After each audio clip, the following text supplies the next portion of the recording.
This might just be one of the best Rebirth games ever. I mean, 30 kills in a 1.3 average KD lobby, and to be totally honest with you, if this lobby doesn't die out here, he very well could have dropped 40 kills.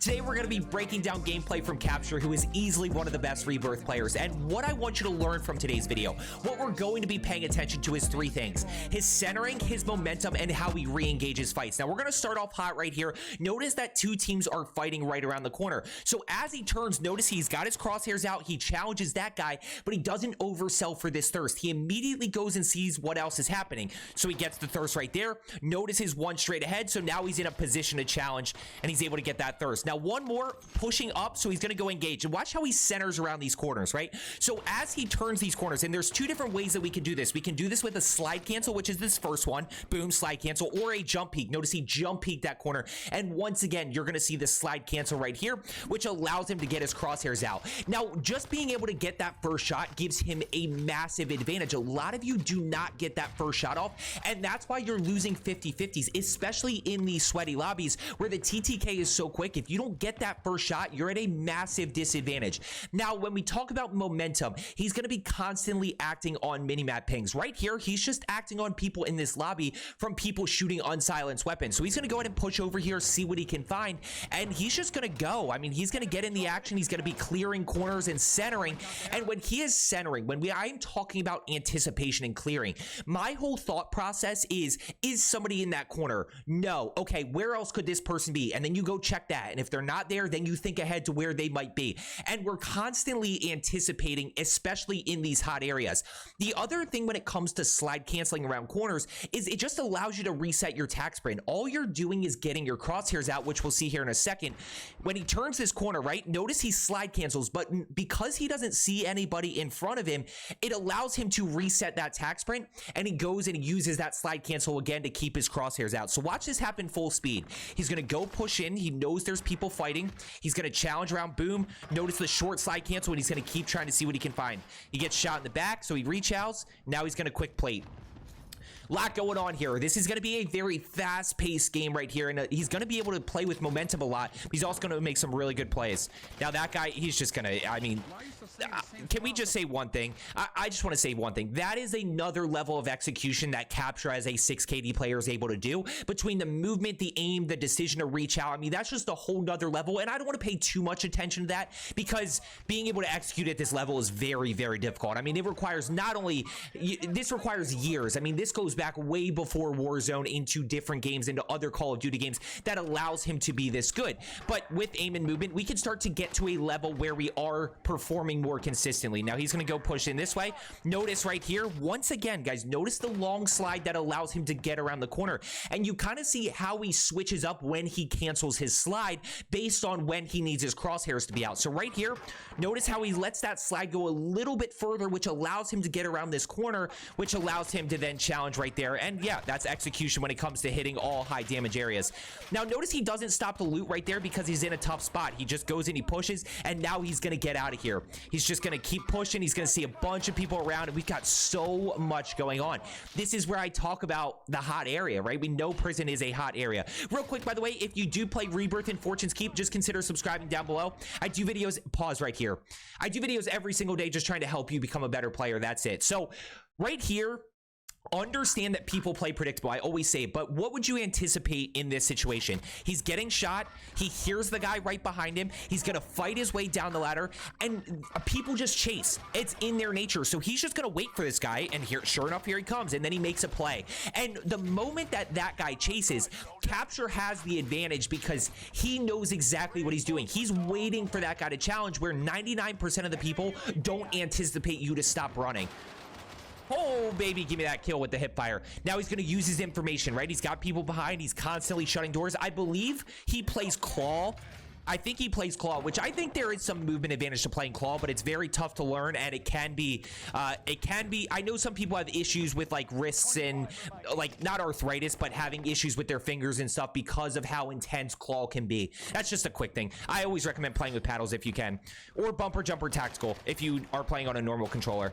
So right here, notice one to his right, so he's just going to slow down for a second. He's going to shoulder this corner. He sees him. Yep, and he's just going to keep this between him. He slows this game down a little bit. Now he's right back in. Notice the re-engage right here. Notice how he's not fully disengaging this fight. He knows that he's going to challenge this enemy. It's just a matter of getting to a point where he can when he's full plates. So as soon as he's full plates, he's back over here. He's slide canceling around this corner. Crosshairs are out. Once again, crosshairs are out right there. One right behind. Is he going to chase? He's going to go push. Now he's out again. He's going to use movement. He's getting shot from 3 directions. I mean, look at this. He's getting shot from 3 directions. He doesn't panic, though. Once again, he just pushes back. He's got 11 kills, by the way, 6 other teams. And now he's back in the fight. As soon as he's able to, he's back in the fight. You know, he's full plated. He's going to reload here in a second. No, he's not. He's just going to challenge. Oh my, this is such an underrated play right here. These are the little things that you'll start to recognize. So you see the first guy, you saw the Snoop skin right here. So you see the Snoop skin, then you see the Violet Rose skin.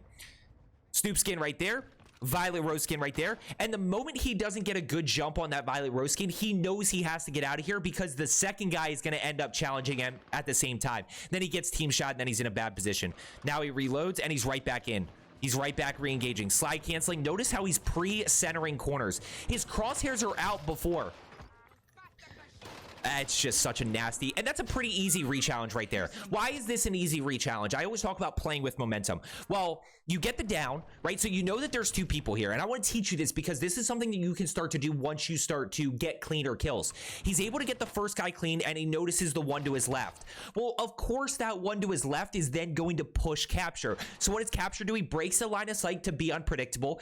He anticipates around the corner with his crosshairs out, and now he just has to execute, right? The execution component is a crucial part of being able to re-challenge and stuff like that. But because he gets that first clean kill, he can immediately break that line of sight, immediately slide around that corner and anticipate, and then of course he needs to execute. Now he's right back in, he's replated, he's reloaded, he's right back in the fight. And one of the biggest things that I want to talk about, and then I just kind of want to let this play for a little bit, is acting on concrete information. Too many of you, what I'm saying is you have concrete information. There are people right around me in prison, but for some reason you go and try to find a different team. You start wandering towards control. You start wandering towards a different part of prison. It's like, no, instead of going and pushing away from that, act on the concrete information that you actually have while you actually have it. So he's going to go ahead and push over this way. Got a little itch on my eye right there. So he's able to get that down and thirst. He's got gas mask, so he's good to go.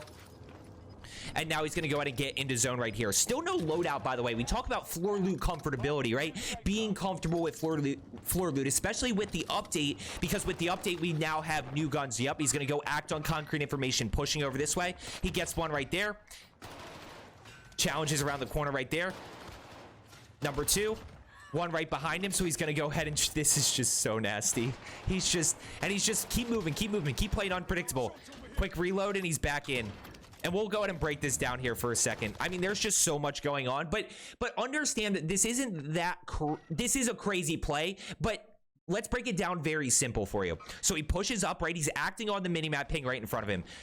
Able to get the down. Now he sees the second guy, so he pushes in the window. He doesn't get a jump, so he challenges from this side. Crosshairs are out because of the slide cancel. He's able to get the break. Now this guy has to do one of 2 things. He has to commit to the left side here, right? He has to commit here, or he has to commit here. So what does Kxpture do? Kxpture just waits. Okay, he commits right. He gets the down. He gets the thirst for the information. He's got 3 on his level. He's got 1 straight ahead, 1 to the left. So he's going to shut the door. That breaks the line of sight. That keeps his enemy guessing, and he reloads. Now what does he do? He regains control of this fight. He pushes through the door to see what this guy's doing. Now this play right here is the advanced play. And I tell you that because we're going to slow this down. I tell you this is the advanced play because there's a lot going on. So he drops shots. Look where the guy's aiming. He's going to go ahead. Now he pops back up. He un-ADSs to track this guy, and now he's able to get the down. So yeah, that's more of an advanced execution play. He hears the revive go off, so he stims for the speed boost. He pushes out, he centers around the corner, and now he's able to get the team wipe right there. So overall, like, understand that's a lot of quick decisions happening, and that's a very advanced play to make. That's very tough to do. But when you break it down into the simple dynamics, it's all these little simple decisions and simple things of execution that allow him to put you know, to get that 1v4 right there. And it's an advanced combination, as I always say. It's simple things that we put into advanced combinations. He's got 18 kills. When I say the lobby died out, by the way, we've got 4 teams left in second circle. Like, just a brutal lobby to actually be in, because he's on 18 already. Easily, probably 40 bomb pace. Second circle hasn't even started closing yet, and he's on 18. Now, he also didn't farm teams, right? He wiped a few teams in there, and that was a decision that he made, which it is what it is. Okay, so now he's going to go ahead and push in, kind of in a bad spot here. He has no plates, but he can't fully disengage. He's not fully disengaging, right? He can't just keep running away. So what's he going to do? He's going to slow down in a position where he can see both sides of where he can be challenged, right? He can be challenged from bottom down there, down the stairs, or he can be challenged from up top. Now, as soon as he's full plated, let's go re-engage. He's right back in, centering around the corner. He's going to go push down low. There's one right there. Good shots, down thirsted. One ghosted to the right, one up top prison. Oh, and he immediately challenged. Where'd this guy come from? Crosshairs out. Oh, he heard him. Yeah, he heard the footsteps. Now 2 up above. So, and he's just constantly, that's where we talk about acting on information. So far, no UAVs. And all he's been acting on is being in a hot area. He's been acting on weapon pings from people shooting, and he's been acting on mini-bat pings after he gets a kill. Now he's going to re-engage again. Notice how often he's re-engaging. As soon as he gets killed, or as soon as he's full plate and reloaded, he re-engages, which is where a lot of you lose your pace. A lot of you struggle because you're not actually pushing back into fights and figuring out how you can get an advantage again. You're fully disengaging from that information that you have around the corner. Good shots right there, and he gets that first shot, which he takes a lot of damage right there, but because he has such an advantage early, I mean, look, no plates.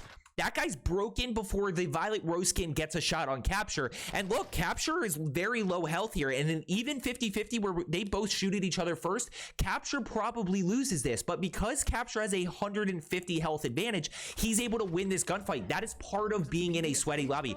That's part of anything. It's part of having success in a sweaty lobby. It's part of dropping higher kill games and getting cleaner kills, is executing early when you're fighting somebody so that they are not even able to shoot back. He's going to go ahead and push up this way. He knows there's one over here. He just saw him wandering. Yep. Gets the break. Gets the down right there. Now he's able to get out of here before the precision airstrike. You never know with these things. Is there anything worse right now than precision airstrikes and cluster strikes? I mean, you really have no idea where they are going. Cluster strikes seem like they're heat-seeking. Precision airstrikes seem to just follow you wherever you go. So he's going to go ahead and push back in here based on the information that he has. He's able to get that down. Immediately challenges with momentum right there. Last guy right there, and he just, I mean, that's just execution. That's just aim and movement. And he's constantly moving, right? He's constantly slide canceling, constantly, you know, not breaking cameras, but he's putting people in tough positions. Now let's talk about this situation right here. This situation right here is absolutely brutal. You want to talk about a sweaty lobby? This is a sweaty lobby right here. Up until this point, you're yeah, you should recognize that this is a sweaty lobby, but I mean, there's nothing more sweaty than this right here. He's got 2 guys, and one of them's gonna try to 360 him again. Like, he's so dead there, and one of them comes in with a rocket. So unfortunately, this is right here. Notice there's only one other team left. He's got 24 kills in second circle. Second circle's just done closing. And there's only one other team left. And I think this easily could have been a 40 bomb right here and an insane lobby. He's still going to go in and clutch the 30 though. He's got 24 kills right here, flying back in with the LC-10. And let's go ahead and see what he can find. He needs to grab his loadout, but notice he doesn't have a loadout drop up. So he's got to be careful. Now, first things first, he drops straight down. He knows he can fall. He's going to go ahead, and he actually rotates over. In my opinion, if you're in this same situation, you probably should have grabbed these loadout guns right here, right? That's at least going to give you more of an advantage to fight against an LC-10, but it's just a small thing, and he was able to see that there weren't many people around, so he's going to go ahead and rotate back over to his guns and grab those. He's able to get everything that he needs. Did he grab his sniper? Oh, he did. Now he's got to get out of there. Slow down. Yep, push back this way. He's going to keep pushing back. Now, yeah, look at the little shoulder. Oh, he's up top. Now he's in. Now he's just got to execute. Yep, downed. And he knows there's one over here. So let's start to focus on this end game, right? Now, the interesting dynamic here is when we talk about end game, generally we're talking about a 1v. Oh my gosh, that's just nasty. And he is one of the best snipers, but we haven't seen him use it much this game. It's all been just executing. Remember, he had like 18 kills with floor loot.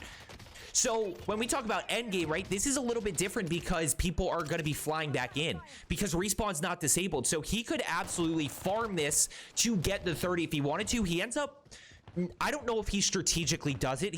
I told you he's going to get the 30. So the question is, does he do it on purpose? Because he takes quite some time with this guy. This guy goes for the self-revive. I don't know if he's letting him farm and get his teammates back, or if he's just having fun wanting to execute, batter up. That's the best execution that you can ask for. And he gives the finger wag. So now one more flying back in. He needs 3 kills for the 30.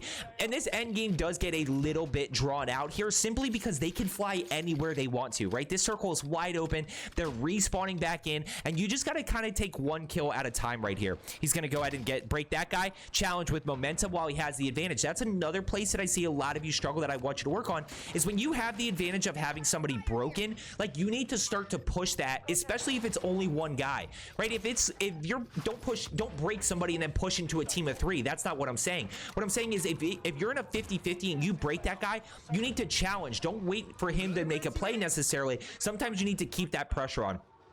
Trying to see what he can find. He's got 28 kills right here. Just an absolutely really clean, well-executed game here. Very hot start in terms of prison. Lobby died out. Of course, the one death he had was a little bit unfortunate. I mean, 2 guys stacking that, and one of them's going for a 360. It doesn't get steadier than that. Now he's going to go ahead and push down this way, trying to see if he can get a pick. Misses that one. I think the lesson to be learned here, and I think snipers are really going to make a push here in Season 5 Reloaded, simply because of the current AR meta. I think the UGM is still really good. I'm working on my loadout video, so if you have made it this far and aren't subscribed, although that would be kind of shocking, make sure you are subscribed down below. That's going to be coming out here soon. But I think snipers are really going to make a push here. That guy just got absolutely torched. No. Bing! And now we got one guy above here. Lou is going to go ahead and take care of him. I'm going to fast forward this just because Lou tends to drag this out for a little bit. And understand that teams can still respawn, even though respawn's disabled, if they died before that timer ends. So right there, you see the 30 kill game. I hope you found today's video helpful. As I always say, let's get better today, and I will see you tomorrow.